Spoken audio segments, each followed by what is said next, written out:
नमस्कार, inside with अनुराग में आपका स्वागत है। दोस्तों, आज की इस वीडियो की शुरुआत में मैं आपसे एक सवाल करना चाहूँगा कि क्या बीजेपी उत्तर प्रदेश में ठाकुरों को इग्नोर करने का काम करेगी या फिर कुर्मी समाज या लोथ समाज को अनदेखा करेगी? और अगर कुछ भी पल्ले नहीं पड़ा तो क्या इस सियासी चक्की में ब्राह्मण समाज पिसेगा? अब आपको लग रहा होगा कि आखिर मैं ऐसा क्यों बोल रहा हूँ, तो मैं आपको बता दूं कि उत्तर प्रदेश में जल्द ही मंत्रिमंडल का विस्तार होना है।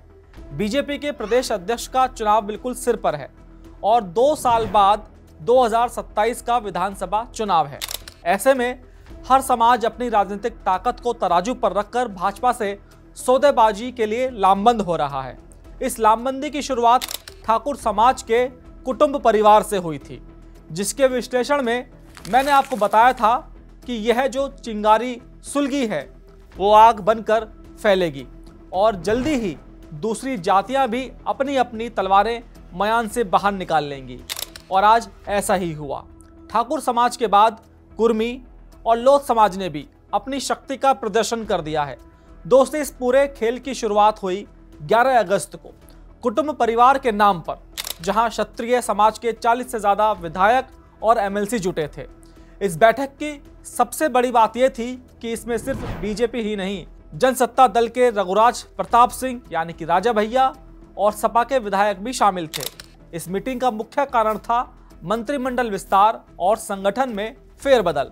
समाज चाहता है कि उनके विधायकों को ज्यादा मंत्री पद मिले और संगठन में भी उनकी पूछ बढ़े। क्षत्रिय समाज प्रदेश की कुल आबादी का लगभग 9% है, जिसमें भाजपा के 43 विधायक और 5 सांसद हैं।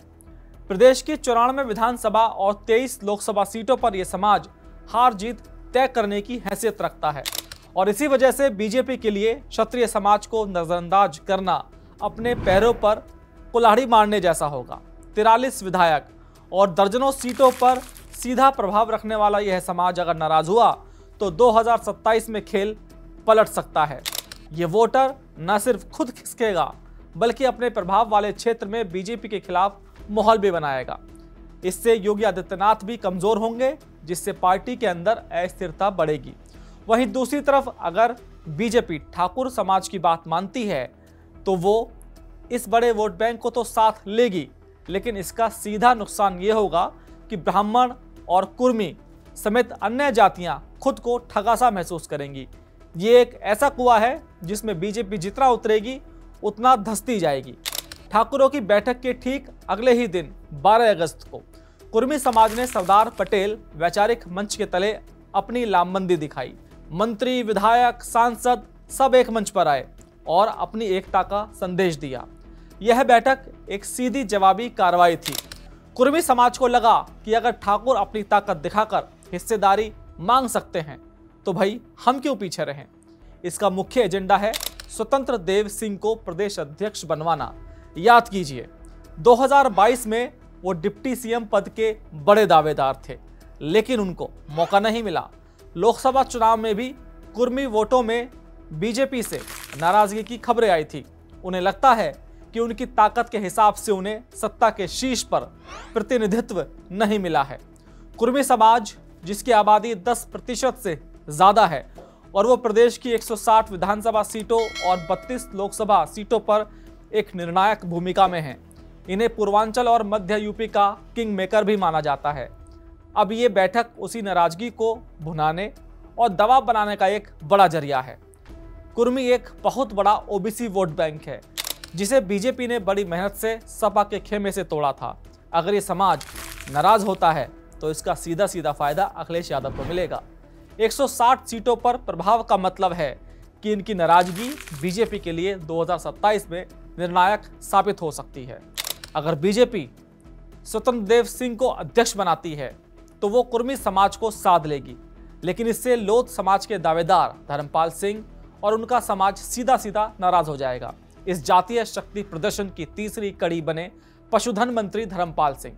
16 अगस्त को वीरांगना अवंतीबाई लोधी की जयंती का अवसर था, लेकिन इसके पीछे का मकसद पूरी तरह से राजनीतिक था। यह बैठक कुर्मी समाज के दाव का जवाब थी।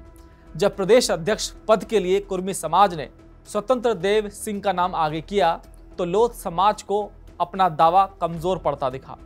कल्याण सिंह के बाद से ही लोध समाज बीजेपी में अपने घटते प्रभुत्व को लेकर चिंतित है।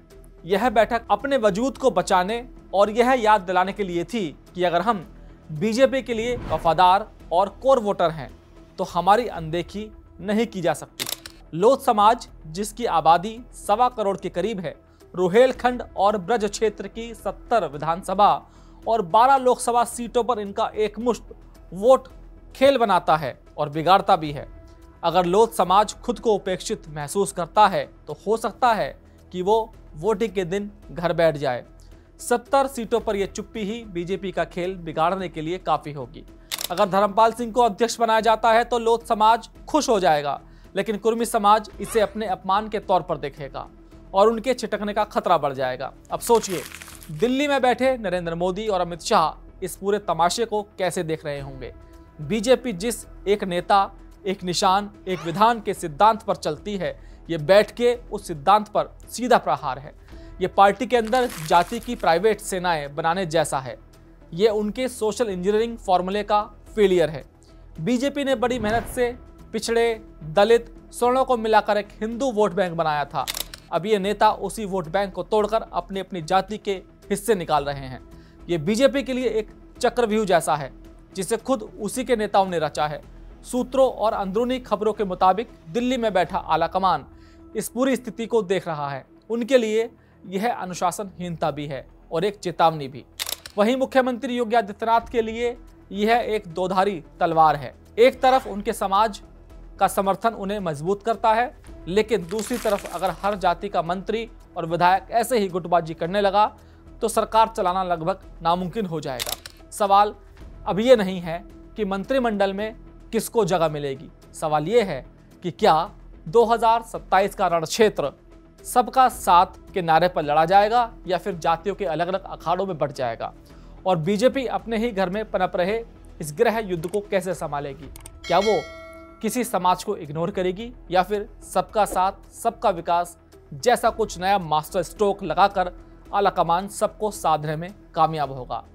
दोस्तों, उत्तर प्रदेश के जातिगत समीकरण और बदलती हुई राजनीति को लेकर मेरा विश्लेषण आपको कैसा लगा कमेंट बॉक्स में जरूर लिखकर बताइएगा। साथ ही साथ मेरे चैनल को सब्सक्राइब करना ना भूलिएगा। तो दोस्तों, फिर आपसे मुलाकात होगी किसी नई खबर के साथ। नमस्कार।